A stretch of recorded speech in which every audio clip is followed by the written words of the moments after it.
তো এখন চলে এসেছি কালো পাথর বিচে। স্পেশাল বলতে লবস্টার অর্ডার করেছিলাম, লবস্টার মশলা। তো এলিফ্যান্টা বিচ যাওয়ার জন্য দু রকম ব্যবস্থা আছে। এখন আবার চলে এসেছি রাধানগর বিচে সানসেট দেখার জন্য। নমস্কার সবাইকে, আবার আমার ইউটিউব চ্যানেলে সবাইকে স্বাগত জানাই। আজ পঞ্চম দিন। আজ আমি রওনা দিচ্ছি নীল আইল্যান্ডের উদ্দেশ্যে, যার এখন নতুন নাম হয়েছে শহীদ দ্বীপ। এখন আমি হ্যাভলকে আছি, আর এই গ্রিন ওশেন 1 জেটি ধরেই আমি যাব। এটা পুরো ডিস্টেন্স মিনিমাম 1 ঘন্টার কাছাকাছি লাগে। চলে এসেছি হোটেলে, যার নাম ব্লু লাগুন রিসর্ট। অ্যাটমসফিয়ার খুবই ভালো। এটা সীতাপুর বিচের কাছে।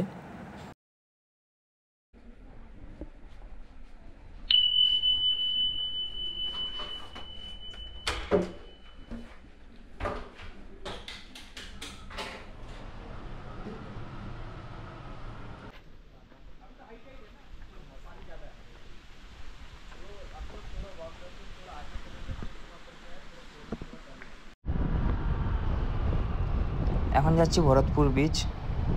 আমি বোট থেকে নেমেই স্কুটি বুক করে নিয়েছিলাম, তার জন্য আমার অনেকটা সুবিধাও হলো। এখানে পার্কিং ফ্রি আছে, 2 হুইলার হোক কি 4 হুইলার হোক, কোনো অসুবিধা নেই। আন্দামানের সব জায়গাতে পার্কিং এখানে ফ্রি থাকে। এটা হলো ভরতপুর বিচ, যেখানে আপনার বোট এসে দাঁড়াবে, ওর কাছেই আছে সি বিচটা। খুবই সুন্দর, জলও খুবই পরিষ্কার। আর এখন লো টাইড থাকার কারণে জলটাই অনেকটাই কম বোঝা যাচ্ছে, ঢেউ একদম না বললেই চলে। আর এখন চলে এসেছি একটু মাঝখানের দিকে। এখানে দেখছি মাঝখানে মানে বালি দেখা যাচ্ছে।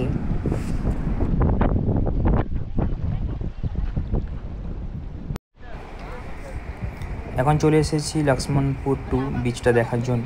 এটা খুবই ফেমাস নীল আইল্যান্ডে। এটা ফেমাস হওয়ার আরও একটা কারণ আছে, যে এখানে লাইভ কোরাল লাগে যখন থাকতো, তখন ওই কোরাল দিয়ে একটা ন্যাচারাল ব্রিজ তৈরি হয়েছে, যা এখন অলরেডি ডেড হয়ে গেছে, ডেড কোরাল, বাট ব্রিজটা এখনও ওইভাবেই আছে। তো ওখানে কেউ কেউ ওটাকে হাওড়া ব্রিজও বলে থাকে, ন্যাচারাল ব্রিজও বলে থাকে, যেটার জন্য খুবই ফেমাস এই আইল্যান্ডটা। তো এখন চলে এসেছি দুপুরবেলা এখানে দেখার জন্য। আর এখানে আপনি গাইড নিতে পারেন। গাইড হচ্ছে আপনার মিনিমাম 500 টাকা করে চার্জ করে। আর এখানে চারিদিকেই ছোট ছোট আপনার দোকানগুলো খুবই দেখতে পারবেন। আপনার খিদে পেলে এখানে খাওয়া দাওয়া করুন, কোনো সমস্যা নেই। আর আপনি যদি জল আনতেও ভুলে যান, এখানে জলের ব্যবস্থাও আছে। আপনাকে এখান থেকে আপনি জল কিনে আপনি জল খেতে পারেন।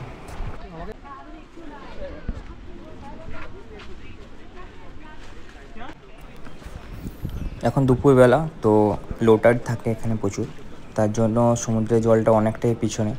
লো টাইড সময়ে এখানে আসাটা খুবই বেস্ট হয়, তাকি আপনি এখানে জায়গাটা খুবই সুন্দরভাবে ঘুরতে পারবেন।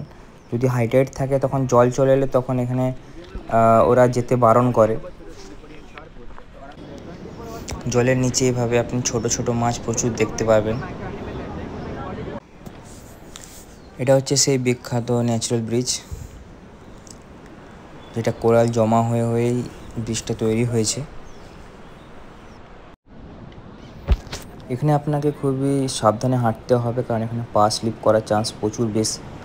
আর পা স্লিপ করে গেলে পা কেটে যাওয়ার সম্ভাবনা অনেকটাই বেশি থাকে।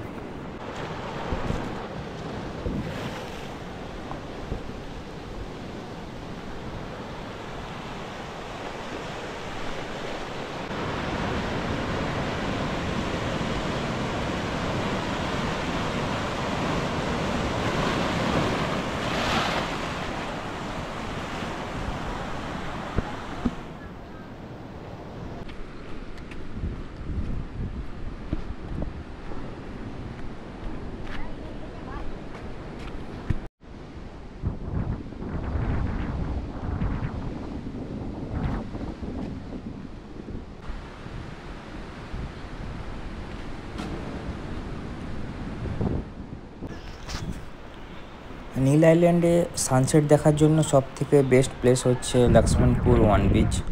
এখন আমরা ওখানেই আছি। এখানেরকার চারিদিকে আপনি যদি দেখেন, সিনারিটা খুবই সুন্দর। আর সি বিচটাই অনেকটাই বড়।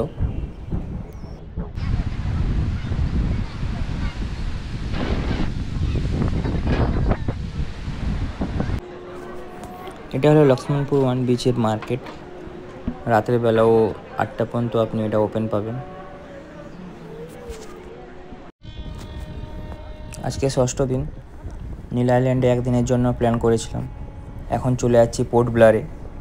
ওখানেও একদিন থেকে পরের দিন ফ্লাইট আছে, আবার বাড়ি চলে আসবো। এখানে এসে আপনাকে আপনার নটিকা বা গ্রিন ওশেন যেটি থাকো না কেন, আপনাকে এসে আগে চেক ইন করতে হবে। চেক ইনটা অনলাইনে করা যাবে না, এখানে এসে এদের অফিস থাকে, অফিসে এসে আপনার টিকিট যখন আপনি ওদেরকে দেখাবেন তখন ওরা একটা পেপার দিবে, যেটাকে ওই চেক ইন পেপার বলে থাকে, ওটা এসেই আপনাকে দেখাতে হবে।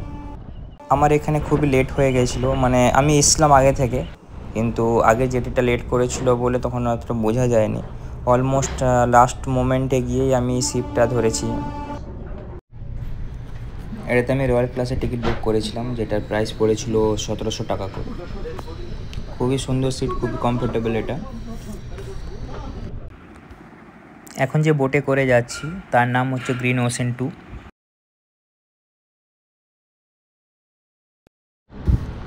পোর্ট ব্লেয়ারে নেমে সেই আগের হোটেলেই ছিলাম, যে হোটেলে প্রথম 2 দিন ছিলাম, সেই হোটেলেই আবার চলে গেছি, কারণ হোটেলটা খুবই ভালো ছিল। আর তারপরে ফ্রেশ হয়ে ব্রেকফাস্ট করার পর চলে এসেছি সেলুলার জেলে, কারণ আমাদের প্রথম 2 দিনে এটা দেখার সময় হয়নি।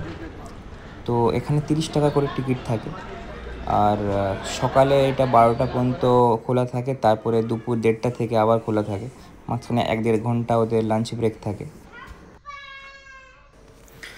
সেলুলার জেলকে কালাপানির জেলও বলা হয়।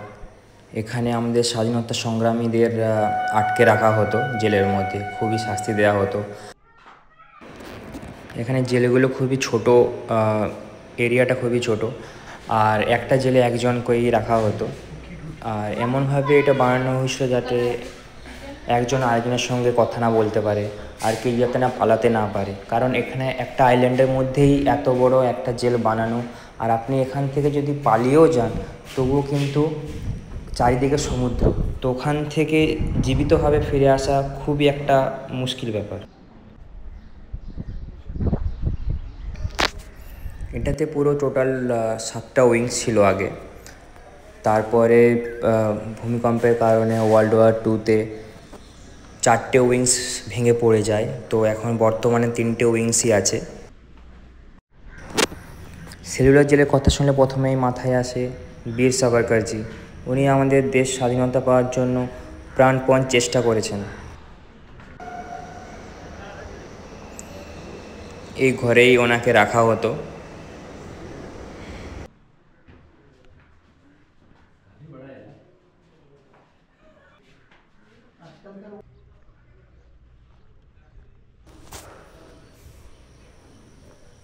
এই জায়গাতেই রাতের বেলা লাইট অ্যান্ড সাউন্ডের প্রোগ্রাম হয়।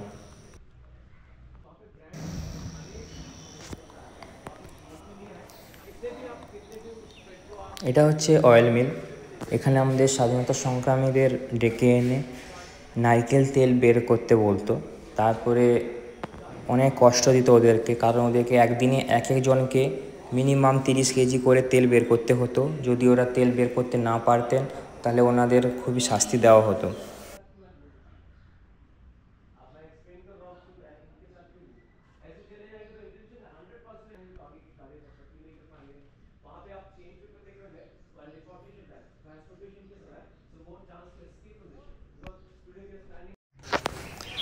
এখানে আমাদের স্বাধীনতা সংগ্রামীদের ফাঁসি দেওয়া হতো, ফাঁসির ঘর এখানে, যেখানে একসঙ্গে 3টে দড়ি ঝুলে আছে।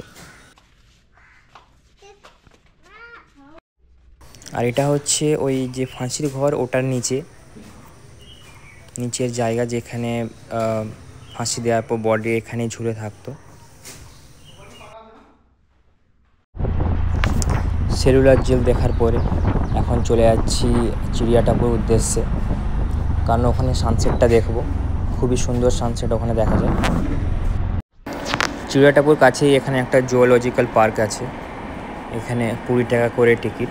এবার আপনার যদি মনে হয় জুওলজি পার্ক ঘোরার, আপনার কাছে টাইম আছে, কোনো অসুবিধা নেই, আপনি যান, ঘুরে আসুন। এরিয়াটা খুবই বড়, আর এখানে যেটা দেখলাম দেখার তেমন কিছু নেই।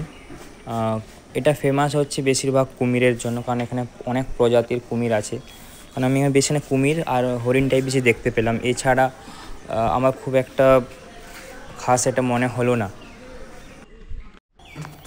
আপনি এখানে হেঁটে হেঁটেও ঘুরতে পারেন এরপর যদি, কারণ যেহেতু অনেকটাই এরিয়া আছে, তো এখানে ব্যাটারি গাড়িরও ব্যবস্থা আছে, আপনি ওটা করেও আপনি পুরো জুলজিক্যাল পার্কটা ঘুরতে পারেন। এটা হচ্ছে চিড়িয়াটা, এখনও সানসেট হতে অনেকটাই টাইম আছে, আর খুবই সুন্দর একটা জায়গা। আপনি যদি মুন্ডা পাহাড় যেতে চান তাহলে আগে থেকে আসতে হবে, কারণ আমি যে টাইমে এসেছিলাম ওই টাইমে আমি যদি মুন্ডা পাহাড় যেতাম তাহলে সানসেটটা দেখতে পেতাম না, তো আমি মুন্ডা পাহাড়টা একটু অ্যাভয়েড করলাম। এরপর আপনি যদি মুন্ডা পাহাড় দেখতে চান তাহলে মিনিমাম 1 ঘন্টা আগে থেকে এলে খুবই সুবিধা হয়। আজকে আন্দামানে লাস্ট দিন, কাল কলকাতা ফিরে যাচ্ছি। এই 6 দিন খুবই মজা করলাম। এখন বলি খরচা কত হলো। আমার টোটাল 50,000-এর কাছাকাছি খরচা হয়েছে, ইনক্লুডিং ফ্লাইট।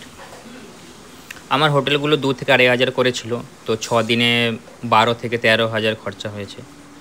আর জেটি বুক করলে মোটামুটি এক একটা জেটি 1200 থেকে 1500-র মধ্যে আপনাদের হয়ে যাবে।